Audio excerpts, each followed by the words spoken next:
en esta sesión tenemos a dos invitados. Tenemos ya preparados a Gonzalo Terciado y a Mercedes Muñoz. Gonzalo es analista de inteligencia en el grupo Zerolink y Mercedes es analista de ciberseguridad también en el grupo Zerolink. Y nos van a estar hablando del análisis, de la importancia del qué y la importancia del cómo. Con lo cual, muchísimas gracias de parte de la organización de Intelcom por estar aquí compartiendo con nosotros en esta sesión. Así es que, adelante, todo vuestro.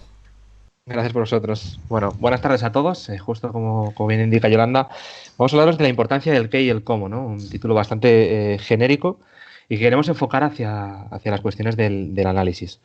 Y nada, mi compañera Mercedes Muñoz y yo venimos a hablaros justo de eso, sobre las cuestiones de análisis de inteligencia, y os dejo con ella. Muy buenas, yo soy Mercedes Muñoz y bueno, soy, como bien ha presentado Yolanda, analista de seguridad en Zerolinks.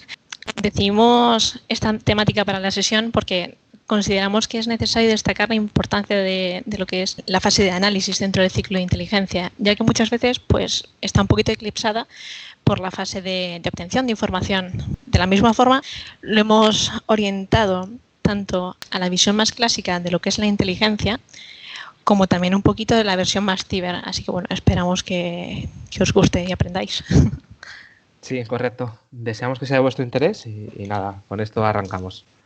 Bueno, antes de arrancar como tal con la ponencia, queremos comentar brevemente que vamos a ver un breve índice para que os hagáis una idea. Empezaremos por una pequeña introducción en la que vamos a destacar el papel del análisis, justo como comentaba Mercedes, dentro del ciclo de inteligencia, para seguir así con una serie de cuestiones epistémicas, cuestiones relativas al conocimiento. A su vez dedicaremos un apartado a hablar de los sesgos cognitivos, ¿no? Como aquellas trampas que de alguna manera todo analista debería conocer por los efectos que traen consigo respecto al análisis. Después pasaremos a un pequeño bloque de técnicas analíticas estructuradas, bueno, una serie de herramientas que nos permitirán mitigar tal efecto negativo de los sesgos cuando realicemos análisis de información, ¿vale? Y para ello sí que vamos a entrar un poquito en profundidad y vamos a destacar dos técnicas, aunque habría muchísimas más. Por último, os presentaremos una serie de conclusiones a modo de resumen, bueno, con todo lo que hemos visto en la sesión de hoy. Y con ella nada, arrancamos. Análisis del ciclo de inteligencia, ¿no? Una breve introducción. Pues bueno, hay que empezar por la primera pregunta, ¿no? ¿Y qué es el análisis de inteligencia? Y hay que entender este como un proceso sistematizado que nos permite que, pues, por un lado, transformar información y datos en bruto en conocimiento útil. Llegado a esto, hay que preguntar también cómo vamos a llegar a tal conocimiento. Y en este proceso, pues, primero tendremos que recoger los datos, tratarlos, procesarlos y analizarlos correctamente, generar así de este paso y llegar a la información de valor. Y por último, bueno, plasmar toda esa información de valor en tiempo y forma y de manera adecuada para consumidores, decisores de dicha inteligencia. Bueno, como bien decimos, hay que entender que este proceso del análisis de inteligencia lo que perseguirás en todo momento será una metodología científica, ¿no? Dejando fuera de él pues, todo aquello que sea apreciación subjetiva, una opinión personal, todo aquello que no esté de alguna manera justificado. Esta va a ser seguramente la afirmación más importante de toda nuestra sesión y es dejar muy claro, ya hay algunos compañeros nuestros que por las ponencias que hemos estado viendo lo recalcaban y es muy importante, entender que la recolección de datos no es inteligencia. Los datos por sí mismos, los datos en bruto, no aportarían nada, ¿no? Es en el proceso en el que los tratamos, los analizamos, donde se genera esa información de valor que posteriormente deriva en inteligencia, como comentamos. Y además recalcar el aspecto de que en esa generación de inteligencia, finalmente lo que tenemos que buscar es crear un producto final, siempre orientado a la acción, y que esté presentado eso en tiempo y forma y adecuándolo a los decisores que van a consumir tal inteligencia. Bueno, con esto vamos a presentar tanto el ciclo de inteligencia como cada una de sus fases para contextualizarlo. Tendríamos planificación, la primera fase, donde bueno, se van a estipular los distintos requisitos de partida. Es un poco la base que cimenta todo el proceso. Después pasaríamos a la recolección, ¿no? A la mera obtención de tales datos e información que hemos comentado. El tratamiento, el procesamiento, se va a estandarizar a través de múltiples fuentes de información, bueno, pues todo lo recopilado, ¿no? El análisis, donde pondremos foco, como bien decíamos, recalcando y recordándolo, el paso de esos datos, de esa información, a información útil, ¿no? Información de valor. La difusión, una vez que hemos ya generado el producto de inteligencia, pues bueno, difundirlo correctamente y de manera segura a esos decisores. Y por último, una vez que acaba el proceso, aquí no muere, ¿no? Tiene que haber retroalimentación. Se recopila en cada una de sus fases el feedback y es un proceso vivo que otra vez vuelve a empezar implementando las distintas mejoras que aquí serían necesarias. Y bueno, ¿qué cuestiones vamos a tratar entonces en esta sesión de hoy?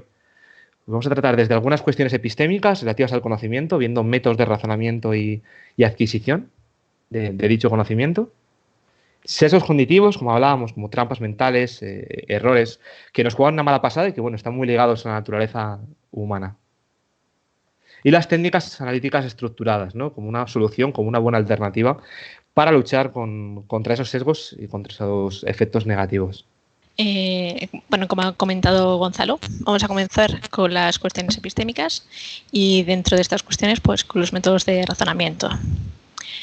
Para empezar con este punto, tenemos que saber que las cuestiones epistémicas son cuestiones relativas a la obtención de conocimiento. Y bueno, no es un descubrimiento, no se ha descubierto la pólvora ni ayer, ni hace 50 ni 300 años. Son cuestiones que ya eran tratadas desde los filósofos griegos, ¿vale? Y bueno, en la antigua Grecia pues existían dos conceptos que eran totalmente contrapuestos. Por una parte teníamos la doxa, como una categoría que asociábamos a las creencias u opiniones, elementos subjetivos al fin y al cabo, y por otra parte tenemos la episteme, entendiéndola como conocimiento justificado que persigue la objetividad.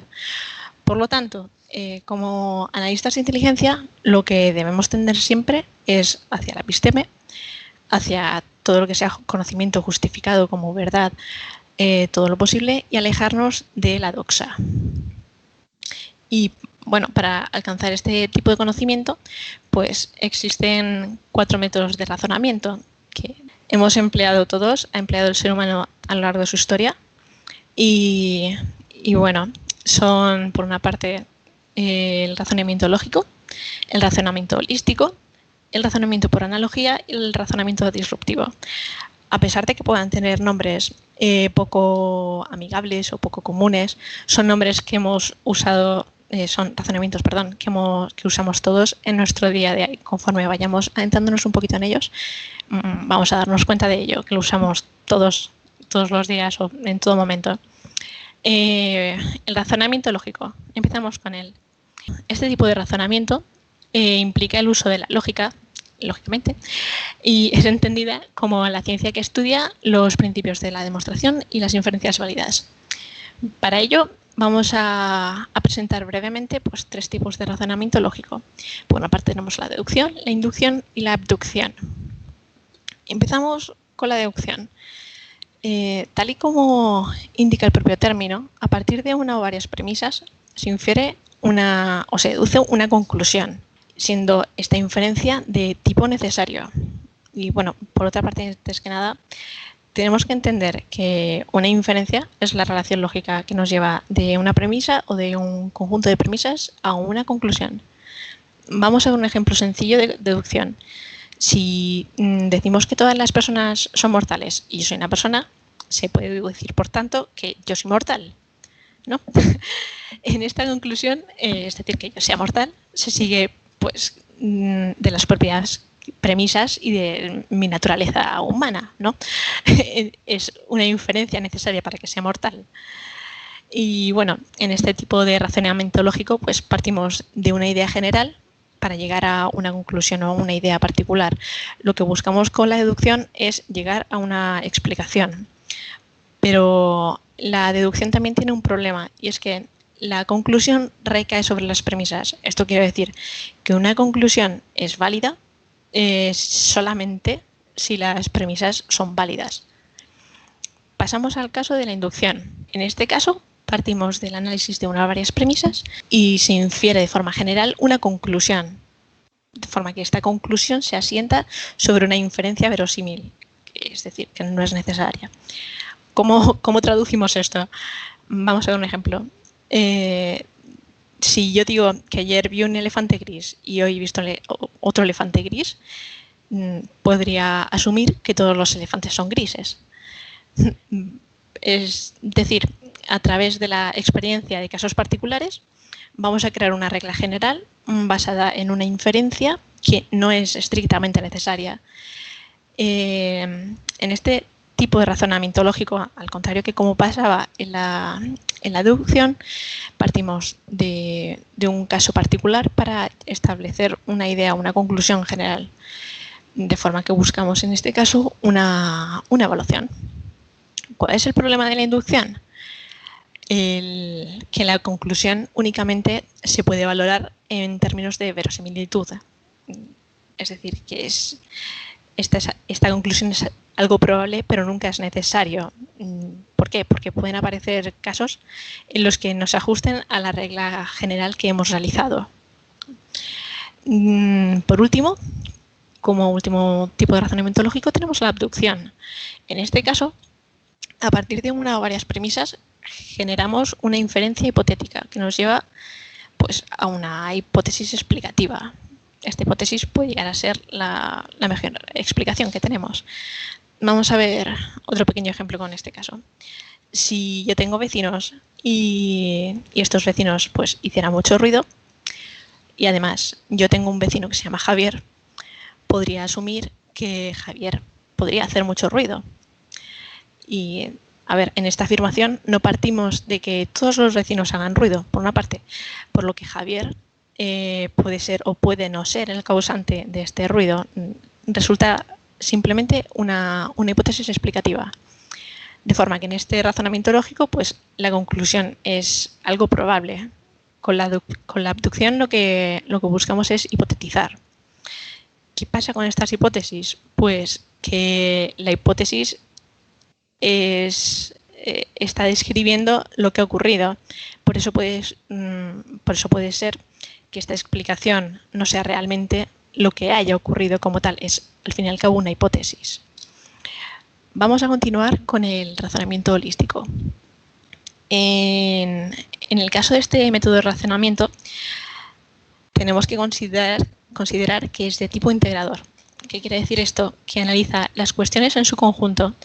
Partimos de la premisa de que el todo es diferente a la suma de las partes y pues de este modo lo que conseguimos es una perspectiva totalmente diferente. Vamos a poner un pequeño ejemplo. En este caso, la medicina oriental, al contrario que la medicina occidental, entiende el cuerpo como un todo, ¿vale? Al que hay que dar respuesta pues, en su conjunto.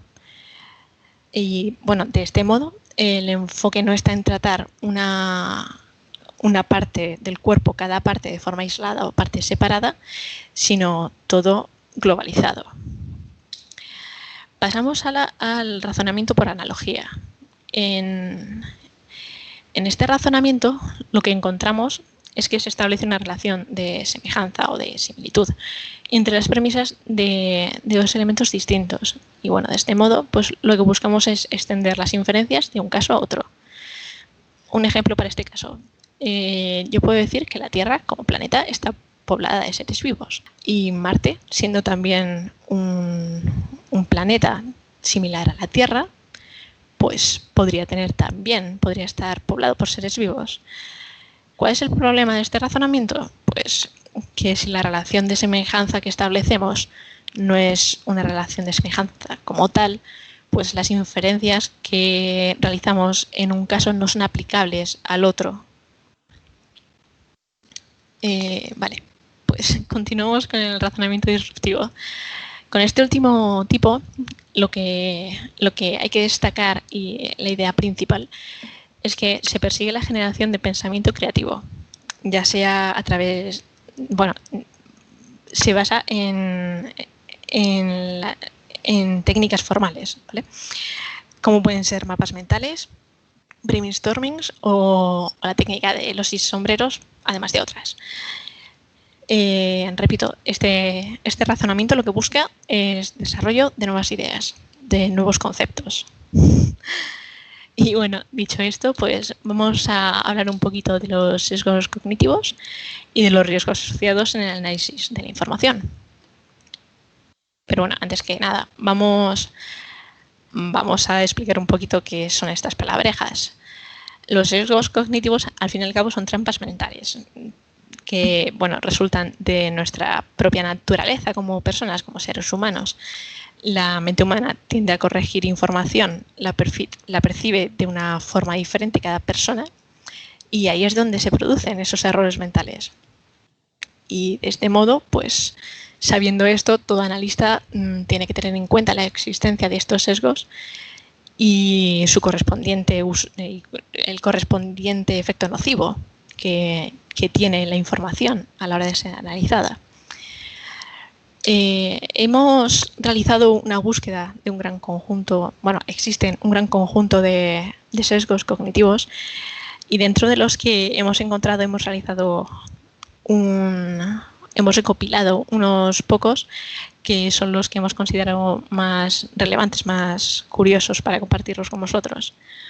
En primer lugar, tenemos el efecto anclaje, que consiste en dar mayor peso o más importancia a la primera información que obtenemos o que tenemos en relación a la toma de una decisión. Un ejemplo para este tipo de sesgo.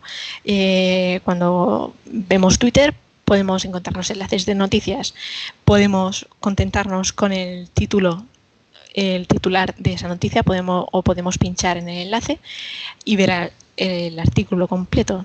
De esta forma nos sesgamos con toda la información completa y nos conformamos, entre comillas, con el titular. En segundo lugar, tenemos el sesgo de confirmación, que se basa en la selección de todo aquello, pues, que confirma nuestras ideas personales y a la vez nos muestra escepticismo o rechazo o menos valor a aquellas ideas que no sean afines a nuestras ideas.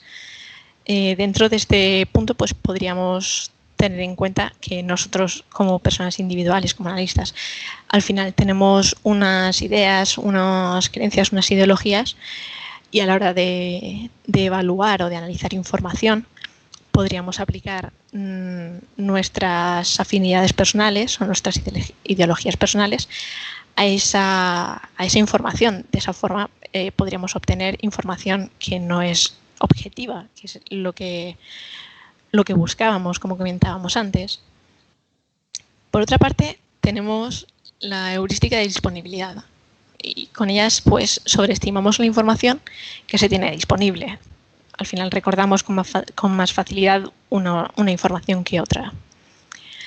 En cuarto lugar, tenemos el efecto arrastre o bandwagon, y este se basa en la probabilidad de que adoptemos, pues, una creencia o conducta. Este efecto, pues, este sesgo, está asociado a la presión de grupo, a las presiones sociales, es decir, es que nosotros adoptemos una idea, una conducta por el hecho de que otras personas a nuestro alrededor, pues, la hayan adoptado también.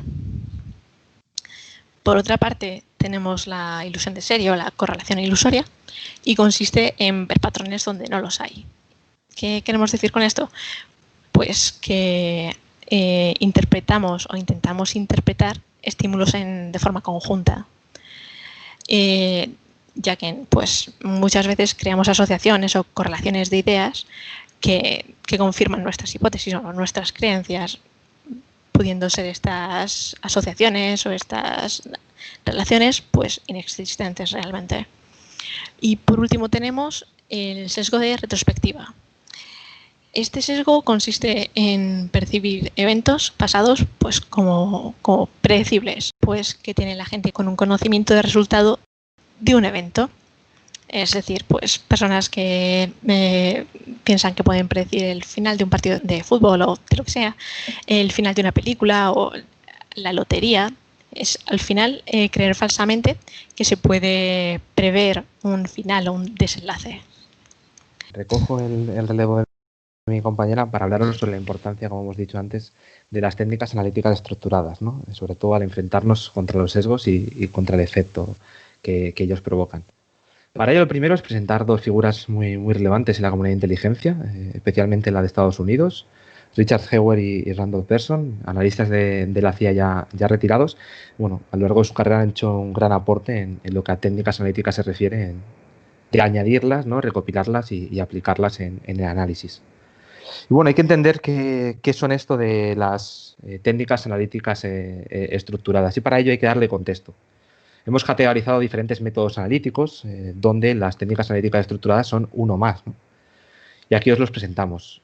Tendríamos como método analítico el juicio experto. ¿En qué consiste este? Pues bueno, es un método clásico donde el analista, al fin y al cabo, en base a su expertise, a su conocimiento como profesional, experiencia, mezcla este junto al pensamiento crítico, usando para ello pues bueno, diferentes técnicas que podrían ser desde, al fin y al cabo, el razonamiento probatorio basado en evidencias, el uso del método histórico, o también el razonamiento por analogía que os mostraba antes mi compañera Mercedes. A su vez tenemos también otro tipo de métodos analíticos, en este caso a destacar los métodos cuantitativos. Y hay que hablar en estos en dos vertientes muy diferentes entre sí. Por un lado tenemos los métodos cuantitativos basados en datos generados por juicios de los expertos, y para ello se utilizan, al fin y al cabo, técnicas como la inferencia bayesiana, muy relacionada con la probabilidad condicionada, o modelos orientados a la simulación. Por otro lado, también tenemos métodos cuantitativos, pero esta vez basados en datos empíricos cuantificables. Y para ello se utilizan otro tipo de técnicas, en este caso, pues, modelos econométricos. Es aquí donde justo toca ya hablar del análisis estructurado, las técnicas analíticas, bueno, como otro método analítico más, y mostraros las ventajas que ello tiene. ¿Cuáles son los puntos a destacar, ¿no? ¿Qué tiene de particular entonces este método analítico? Pues bueno, hay que decir que lo particular, en primera instancia, es un proceso analítico transparente. Lo que van a intentar estas técnicas es, paso a paso, extraer el pensamiento o razonamiento del analista, haciéndose posible que cualquiera pues, pueda analizarlo, discutirlo o de alguna manera criticarlo de forma extensa. De esta manera eso nos permite examinar y probar pues, aquellas ideas preconcebidas, presunciones o incluso modelos, ¿no? O esquemas mentales con los que parte el propio analista ante un problema. Segundo, este tipo de técnicas nos permite mitigar el impacto de los sesgos. Es algo como hemos comentado, ¿no? Justo por esta transparencia en el proceso, donde el propio analista puede analizar sus esquemas mentales, su punto de partida con perspectiva, o incluso pueden participar otros analistas bajando y analizando si dichos juicios son correctos o no, o tienen sentido. Pues bueno, permiten mitigar el impacto de algunos sesgos. Ya os ha presentado Mercedes unos cuantos y hay que tenerlos en cuenta.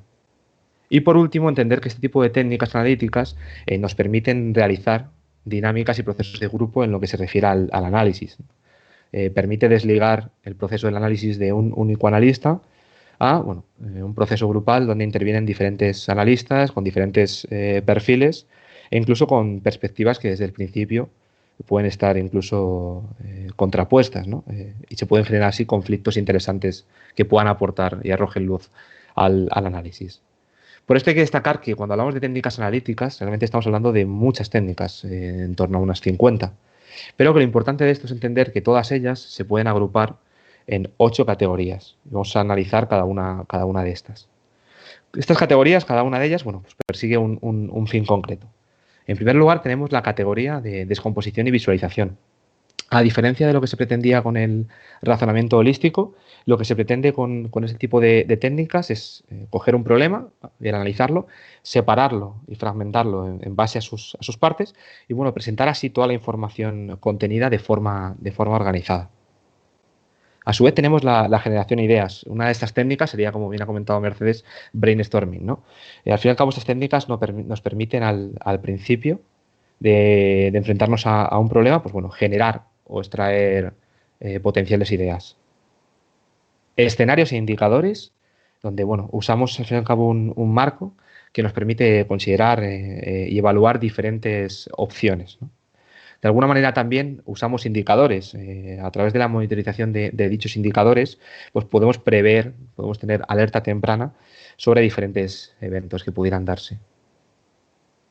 Generación y prueba de hipótesis serían aquella categoría que englobaría todas esas técnicas que nos permitirían tanto generar esas hipótesis como ponerlas a prueba. Evaluación de causa y efecto. Pues bueno, serían las técnicas que permitirían pues, evaluar las relaciones de causalidad, ¿no? Cuando realizamos, al fin y al cabo, juicios dirigidos a explicar la causa tanto de un acontecimiento actual o, bueno, cuando hiciéramos juicios en relación a acontecimientos futuros, ¿no? Análisis de reto, y son las técnicas que tienen por objetivo, pues bueno, cuestionar un modelo mental implementado, adaptado, acogido, ¿no? De esta manera va a ir en contra y va a luchar contra el consenso analítico, como bien decimos, ya establecido. ¿Qué van a intentar este tipo de técnicas? Por un lado, van a intentar ampliar las posibles explicaciones ante un acontecimiento e incluso van a reconsiderar a lo mejor elementos que no se han tenido en cuenta y se han pasado por alto. Además tenemos la categoría de técnicas que recoge el nombre de gestión de conflictos, ¿no? Como bien decíamos antes, en procesos grupales donde hay diferentes perspectivas, donde cada analista tiene un background muy diferente, pues bueno, este tipo de técnicas permiten poner desde el inicio esas diferentes perspectivas, esas diferentes opiniones, puntos de vista, como eje de todo el proceso analítico. Y por último, bueno, pues tendríamos aquellas técnicas que irían orientadas al apoyo a la decisión, ¿no? En aquellos escenarios donde aparecen múltiples opciones, donde la complejidad en la toma de decisiones es alta, este tipo de técnicas lo que intentarían serían identificar qué múltiples opciones hay, exponerlas de forma gráfica, las distintas opciones, como las diferencias entre sí, y bueno, al fin y al cabo apoyar, ¿no?, a la toma de decisiones por parte de los decisores, de los consumidores de inteligencia, como explicábamos antes, ¿vale? En nuestro caso, a pesar de que esto no es un taller, de que tenemos un tiempo limitado, sí que nos ha parecido interesante presentaros en mayor profundidad dos técnicas, y para ello hemos elegido dos grupos, de descomposición y visualización, y en este grupo de técnicas, en esta categoría, vamos a hablaros del análisis de redes, que todo aquel que estuviera en el taller de Eva y Hugo de ayer, pues bueno, ya partirá con bastante conocimiento sobre el tema. Por otro lado, también pondremos foco en la categoría de generar y probar dichas hipótesis. Y para ello os hablaremos del análisis de hipótesis en competencia, ¿vale? En inglés, bueno, conocido por las siglas ACH. Así que nada, dando lugar a estas técnicas, empezamos por justo análisis de redes. Lo primero que hay que decir ante el análisis de redes, que bueno, también es conocido como análisis de asociación o análisis de vínculos. Si en un momento escucháis ese tipo de análisis, que lo identifiquéis como que estamos hablando de lo mismo, de análisis de redes, ¿vale? En este caso, como bien hemos dicho, este grupo de categoría de técnicas persigue un fin muy concreto. Y bueno, hay que hacernos dos cuestiones así de entrada. Toca preguntarnos cuándo resulta útil esta técnica y qué puede ofrecernos, ¿vale? ¿Cuándo resulta útil esta técnica? Pues bueno, esta técnica resultará útil siempre que lo que intentemos hacer sea identificar pues, asociaciones entre diferentes elementos, ¿no? Tanto las propias asociaciones como el grado de influencia que haya entre los distintos elementos. Hay que destacar aquí que, bueno, que esta es una técnica clásica que lleva empleándose durante años tanto en el ámbito policial como en la investigación relacionada y ligada al terrorismo, pero bueno, que en los últimos años ha evolucionado en gran medida gracias al empleo de software potente que ha permitido procesar y analizar gran cantidad de información, ¿no? De este modo podemos analizar redes muy complejas con gran cantidad de información. ¿Y qué nos ofrece esta técnica? Pues bueno, nos permite entonces mapear y analizar las distintas, como comentábamos, relaciones entre los elementos, dando igual qué tipo de elementos analicemos, pueden ser personas, grupos, organizaciones, lo que sea, nos valdría cualquier tipo de elemento. ¿Con qué fin? Bueno, pues con el fin que hemos comentado, ¿no? Encontrar asociaciones que pudieran estar ocultas, asociaciones que fueran relevantes y que a ojos del analista, sin usar este tipo de técnica, pues sería difícil llegar a captar, ¿no? No solo toca hablar de para cuándo resulta útil, qué nos ofrece, de la parte positiva, sino también hay que tener en cuenta aquí cuáles son las limitaciones de esta técnica, ¿vale? Y bueno, hay que decir que las limitaciones de esta técnica se dan cuando partimos de fuentes que no sean del todo fiables, cuando partimos de información parcial o cuando la información que tenemos sobre una red concreta y vamos a analizarla, pues bueno, es una información desactualizada. En este caso es fundamental entender que toda red es una entidad viva, ¿no? Una entidad dinámica que está en constante movimiento. Por lo tanto, cuando hagamos un análisis de red, simplemente lo que tendremos ante nosotros será una foto, ¿no? Una foto en un momento X, y que lo que se recomienda siempre es la evolución, ¿no? Reevaluar, ¿no? Y estar en constante evaluación si es lo que queremos, cómo se va desarrollando esa red, ¿no? Y las relaciones que van surgiendo de la misma. Bueno, a su vez toca hablar de herramientas, ¿no? Siempre cuando hablamos de una técnica, pues toca hablar de cómo podemos llegar a implementarla, si necesitamos algún tipo de software específico, ¿no? Y aquí hay que destacar dos puntos interesantes. Todo dependerá, por tenerlo en cuenta, todo dependerá, por un lado, el tipo de análisis de red que queramos realizar, y también dependerá en gran medida del procesamiento de información requerido, ¿no? A mayor procesamiento de información, pues bueno, necesitaremos herramientas más potentes, pero no siempre tenemos por qué enfrentarnos ante esa situación, ¿vale? Con esto, bueno, os presentamos diferentes herramientas. Vamos a presentar una herramienta de ellas. Draw.io es una herramienta gratuita, pues permite trabajar tanto en un portal online como descargarla y trabajar en local. Y bueno, esta herramienta estaría dedicada, hay que decirlo, hay que tener claro para qué, para hacer análisis de redes más sencillos, ¿no? Al fin y al cabo nos permitiría hacer análisis más caseros y manuales de dichas redes. Por lo tanto, siempre y cuando el análisis de redes que vayamos a hacer no tenga una gran cantidad de procesamiento de información, pues bueno, podemos usar este tipo de técnicas, ¿no? Que nos van a ayudar a visualizar la información de la red, así como las relaciones entre sí. Teniendo en cuenta esto, también hay que tener en cuenta que no solo hay herramientas gratuitas, ¿no? Que también existen en el mercado, muchas veces dirigido a las corporaciones y a las empresas que son los que lo demandan. Bueno, soluciones licenciadas de grandes compañías, como en este caso, como la solución de IBM, ¿no? IBM Analyst Notebook. Hay que tener en cuenta, bueno, que es una herramienta ya más potente, software licenciado, en este caso sí que es de pago, pero bueno, que valorarlo a la hora de implantarlo, estos procesos, estas técnicas en organizaciones, corporaciones, etcétera. Y por último, destacar el papel de otro tipo de herramientas, justo como comentábamos, ¿no? El tipo de herramientas que evolucionó en gran medida la técnica, ¿no? Herramientas como Gephi, que es una herramienta open source, que bueno, te permite gran capacidad de procesamiento de información, ¿no? En este caso de la herramienta, para los que no lo vierais el taller de momento de ayer de Eva y Hugo, bueno, pues permite implementar diferentes algoritmos matemáticos sobre la información recopilada de la red y bueno, visualizar la información encontrando así las relaciones, ¿no? Y de una forma interesante donde se pueden usar diferentes algoritmos para visualizar de diferentes maneras la información. El punto muy positivo y muy interesante de esta herramienta es que a pesar de ser tan potente, pues bueno, es una herramienta open source y también contaríamos con una solución gratuita. Dejándonos más allá de las herramientas, para qué sirve, qué nos aporta y las limitaciones, hay que hablar sobre el método, ¿no? de este tipo de técnica, tener muy claro qué es lo que tenemos que hacer en cada punto, ¿vale? Lo primero que haríamos cuando hiciéramos análisis de red va a ser mapear la red. ¿Qué significa esto? Pues identificar pues, todas las fuentes de información, todos los nodos y todas las conexiones entre los distintos elementos. ¿Para qué? Bueno, para poder pasar a analizar dicha red, ¿no? Encontrar el sentido y el contexto de los datos representados. ¿Cómo haremos esto? Pues bueno, a través de la agrupación y clasificación de esas asociaciones, ¿no?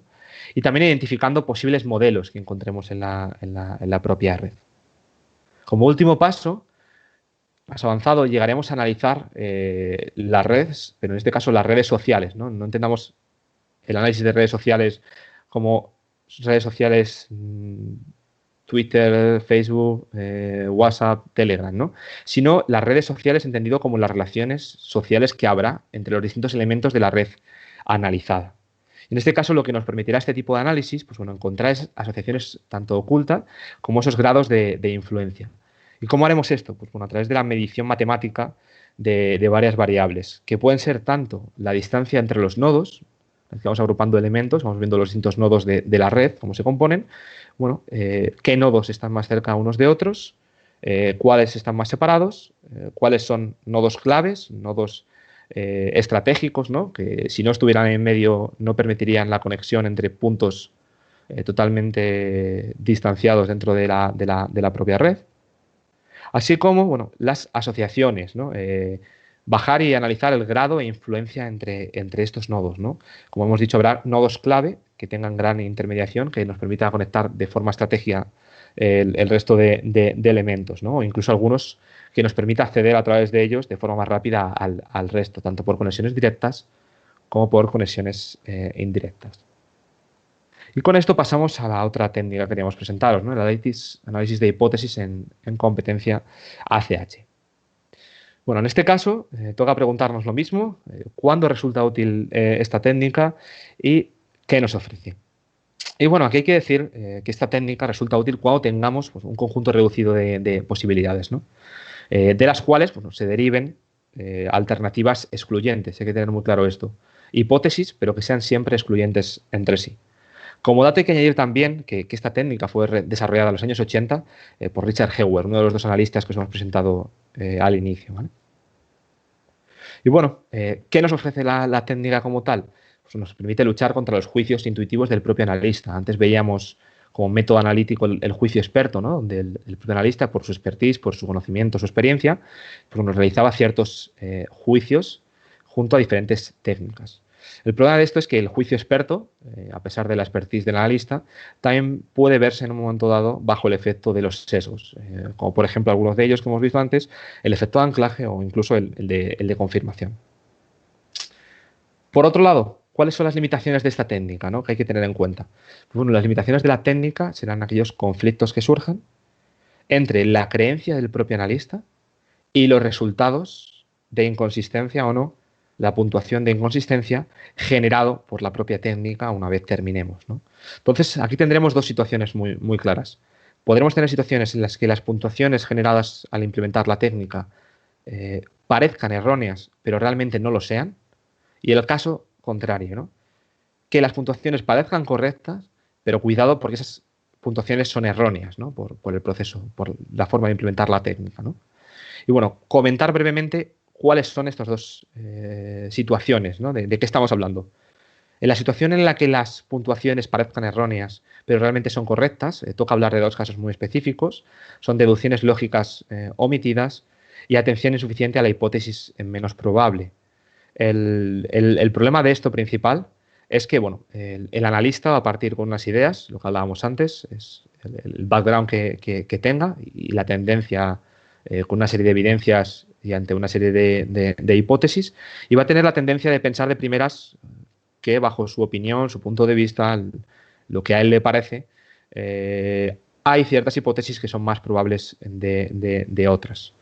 El problema es que el analista finalmente, una vez obtenga las puntuaciones, puede encontrarse que las puntuaciones no coinciden con lo partida, la opinión, ¿no? Su punto de vista, su creencia de hipótesis más o menos probables. En estos dos casos, tanto deducciones lógicas omitidas como atención insuficiente a la hipótesis menos probable, el analista tiene que darse cuenta de eso, de que hay casos en los que directamente no se han aglutinado de forma correcta, no se han recopilado de forma correcta las evidencias, no se ha dado el mismo peso a toda evidencia y por lo tanto de partida, en base a sus creencias, en base a su intuición, en base a estos juicios, estaba equivocado, ¿no? Y tiene que estar atento a lo que la herramienta, a lo que la técnica muestra y refleja. Y bueno, la atención insuficiente, justo lo que comentamos, la hipótesis menos probable, hipótesis que de partida se han dejado del lado, no se han prestado la atención suficiente, finalmente sí que son las más interesantes. Por otro lado, justo el efecto contrario, ¿no? Puntuaciones que parecen ser correctas, pero que realmente nos están arrojando datos erróneos. ¿Cuándo va a ocurrir esto? Cuando tengamos, por ejemplo, evidencias definitivas, cuando tengamos de repente una información privilegiada, de primera mano, de forma paralela, que nos indique que las hipótesis que estamos valorando realmente no es ninguna de ellas, no se adecúa, ¿no? Tenemos información privilegiada que va fuera, más allá del análisis que hemos realizado. Cuando también tengamos un conjunto de evidencias desequilibrado, es fundamental que las evidencias, ahora veremos el método de esta técnica, que las evidencias sean equilibradas, reflejen, vayan al foco, al core de lo analizado y bueno, que no sean periféricas, ¿no? Y el rendimiento decreciente, entender que cuantas más evidencias, premisas metamos en esta evaluación frente a las hipótesis, pues bueno, el peso de cada evidencia, de cada premisa, pues siempre será menor, ¿vale? A su vez, en lo relativo a las herramientas, hay que decir que esta herramienta se puede hacer perfectamente con papel, una hoja y boli, aunque también podemos utilizar para ello algunas herramientas que siguen quedando por internet fruto de la original. Y bueno, podemos buscar bajo el nombre de Park ACH, que era la herramienta original de Richard Heuer, ¿vale? Aquí os presentamos una alternativa a ellos, una plantilla de Excel, que directamente, por la cual meteríamos las distintas evidencias, las distintas hipótesis, calcularíamos y modificaríamos para que nos haga los cálculos oportunos según valoremos cada evidencia en relación a la hipótesis, y bueno, obtendríamos los resultados. Y lo importante aquí es destacar el método a seguir con esto.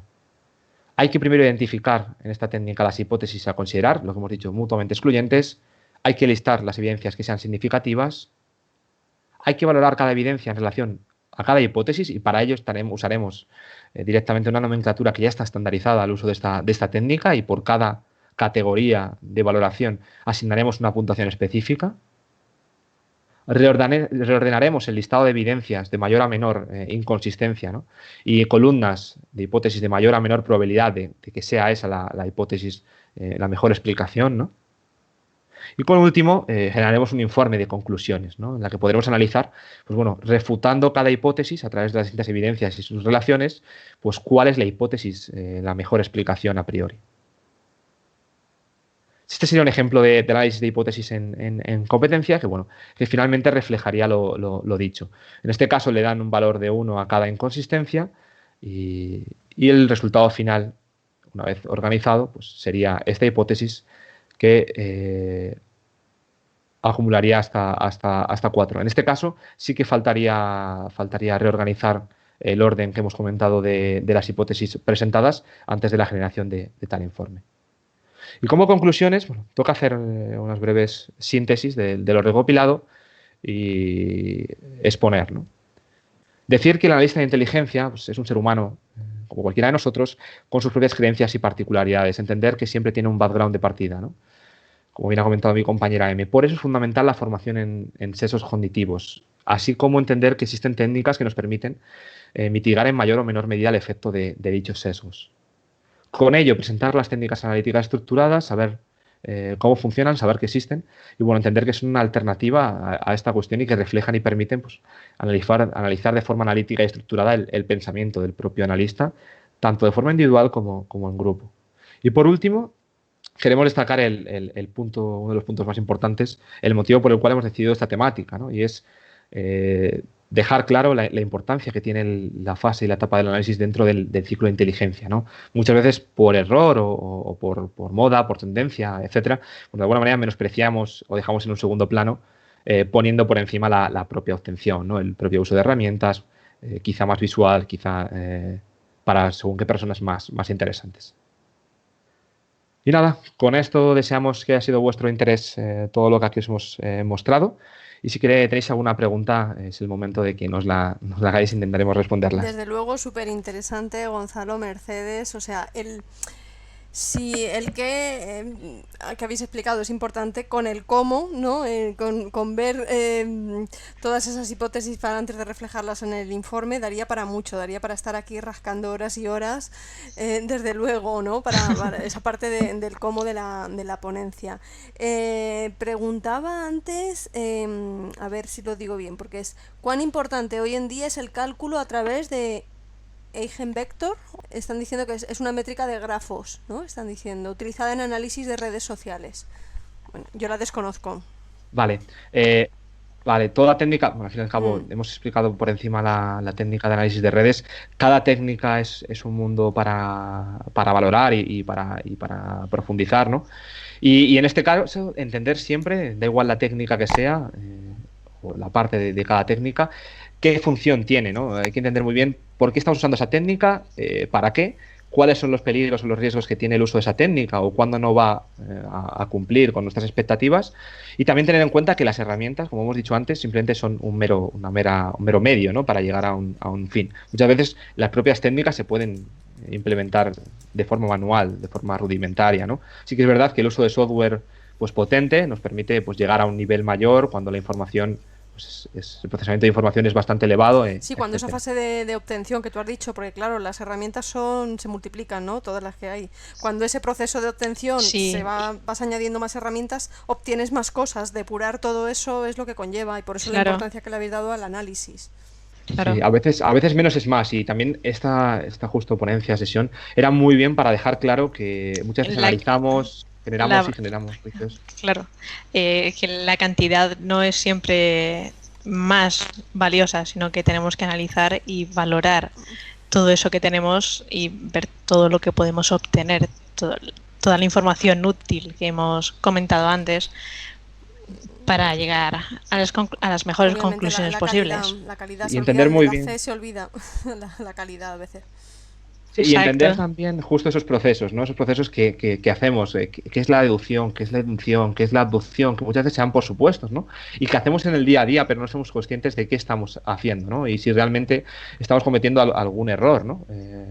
Si las conclusiones no se siguen de las premisas, qué tipo de inferencia estamos haciendo, si no es una inferencia necesaria, si no es necesaria, cómo se puede tirar ese argumento para Conozco abajo, mucha gente porque etcétera. dice, App Security, por ejemplo, dice, buen material, es difícil captar toda la información, pero ya tenemos más bases para poder investigar y Sí, profundizar más en el tema. Entonces, claro, es que están como abrumados.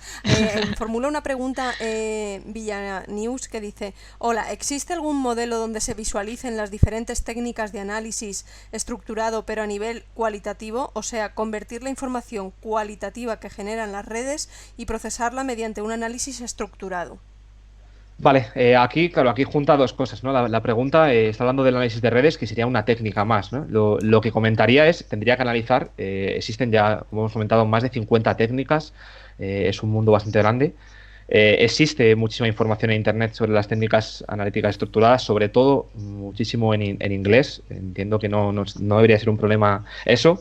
Mi opinión siempre es ir a referentes, como hemos comentado, Richard Heuer y Randall Person, a analizar, entender bien todas las técnicas que ellos ya han categorizado, ¿no? Eran técnicas que, bueno, que estaban ahí, que se utilizaban, pero de alguna manera pues no estaban jerarquizadas, no se entendían bien muchas veces para qué se utilizaban, cómo podíamos agruparlas y aglutinarlas, ¿no? Y en este caso, ya os digo, el mundo de las técnicas es un mundo enorme. Para todo lo que pensemos que necesitemos, siempre hay alguien que ya ha hecho algo por delante nuestra, no hay que inventar la rueda. Y sería buscar el caso específico de la necesidad que tengamos y ver cuál se adapta mejor a esas necesidades. claro, no hay una regla general, como comentábamos antes. Cada caso pues tiene su solución específica Claro, que debe va aplicarse. dependiendo del caso. De ahí, por ejemplo, también es que Luis Anaya estaba diciendo, vale, entiendo que la metodología depende de lo que hay que analizar, justo lo que estás diciendo. Dice, pero ¿cuál método Justo, es justo. el que más Sí, frecuentemente justo. utilizado? Es que lo estáis diciendo, es que depende. Es que Claro, mira, no existe un No hay, método, claro. no hay una regla de oro. Depende del caso, de aquella información que queramos, que hayamos obtenido, cómo queramos analizarla, qué tipo de información queramos obtener, cómo queramos enfocar las preguntas para obtener unas respuestas u otras. Justo. Y también lo que decíamos antes, entender que las técnicas analíticas estructuradas a nosotros nos parece muy interesante por el tema de los sesgos cognitivos, cómo luchan contra el efecto, pero también existen otros métodos analíticos, ¿no? El juicio experto, que es un clásico, ¿no? Es realmente lo que a priori cualquier analista de primeras realizaría. Y también métodos cuantitativos que ya tienen su complejidad, ¿no? Nos metemos ya en inferencia bayesiana, por ejemplo, con probabilidades condicionadas, con cálculos estadísticos matemáticos, etcétera. Para cada problema, intentar buscar qué técnicas podrían adaptarse mejor a la problemática que tengamos. No obstante, hay también un montón de libros disponibles que son referentes dentro de lo que es la inteligencia y que pueden servir de base para aprender y ampliar y aprender más metodologías y más técnicas. con lo cual el método a aplicar viene a ser muy gallego, ¿no? El depende, ¿no? O sea, no se moja ni con uno ni con otro, viene a ser lo que vendría a ser, ¿no? Es decir, Claro. ni con una cosa ni con otra. Depende de todo lo que haya que poner encima de la mesa, Claro. cada caso que se presente, ese menos es más que a veces habéis dicho, y en base a eso aplicar el método que, bueno, pues entre la experiencia, el que va pueda mejor y corresponder y el que la experiencia también te va determinando cuál puede ser mejor, que no siempre a lo mejor puede pasar, Exacto. ¿no? Que a lo mejor el que utilizas luego a medio camino veas que a lo mejor no ha sido el mejor aplicable, hay que volver un poco atrás. ¿Puede pasar? Claro, Sí, eso es volver a evaluar, sí, sí, justo. claro, Y lo que decíamos también, sí. sí, no, lo que es lo que decía justo Gonzalo al principio, que al final es un ciclo de vida que se retroalimenta y que, bueno, si encontramos que un camino no es el más adecuado, siempre podemos volver atrás y mejorar ese camino para encontrar, si no, mejores respuestas diferentes que nos van a llegar, nos van a conllevar a otras preguntas que volveremos a Bueno, pues hacernos. sí, perdona, Sí, Gonzalo. no, y resaltar un punto que a veces pasa. Antes hemos presentado el ciclo de inteligencia, cada una de sus fases, ¿no? Y es que es verdad que, por ejemplo, en la obtención estamos muy acostumbrados a que usamos diversas fuentes, vamos cambiando, usamos herramientas. Las herramientas tienen un ciclo de vida, de repente funcionan, de repente no funcionan. Herramientas propias, gratuitas, fuentes que podemos acceder a esa información, luego lo capan, etcétera. Sí que hay un dinamismo, estamos acostumbrados a ir variando, ¿no? Y en la parte de análisis es fundamental también variar. O sea, que no seamos estáticos y, bueno, entender que cuantas más técnicas conozcamos, sean analíticas estructuradas o otro tipo de técnicas, tendremos un abanico de posibilidades para enfrentarnos a Pues según qué nada, entender el problemas. ciclo de inteligencia como un ser vivo, ¿no? Directamente, y la parte de Justo. analítica más viva todavía por lo que estás diciendo, de que hay que darle la importancia que merece y el aplicarle lo que más conveniente pueda ser. Bueno, pues muchísimas gracias, Sí. Gonzalo, Exacto. Mercedes, por todo lo que nos habéis transmitido, por ese qué y el cómo, poniendo en valor ese apartado, no esa parte del ciclo que hay veces que no se le da la importancia que merece, como habéis resaltado. Os traslado la enhorabuena por la ponencia por parte de toda la gente que lo está diciendo a través del chat, mucho conocimiento como para ver a poco, como todo lo que se está pasando por aquí. Entonces, en nombre de la organización de Intelcon, pues os doy las gracias por haber compartido vuestro conocimiento y experiencia con todos los asistentes. Muchísimas gracias. Nada, También gracias mutuas por la gracias a estupenda vosotros. organización de este evento, ¿no? Que siempre es difícil, pero más en digital, más con tanta gente, ¿no? Y bueno, nunca es sencillo y la verdad que es poner en valor realmente el poder llegar a mucha gente que a lo mejor no conocen el sector, no se dedican a otras cosas, les da curiosidad, puede ser el inicio de una carrera en inteligencia, en ciberinteligencia y bueno, ya os digo, una gran labor que estáis realizando en estos Bueno, días, gracias así a que muchas vosotros, gracias. que se pone en valor. Eso es así, el dar a conocer y el conocimiento abierto. Muchísimas gracias.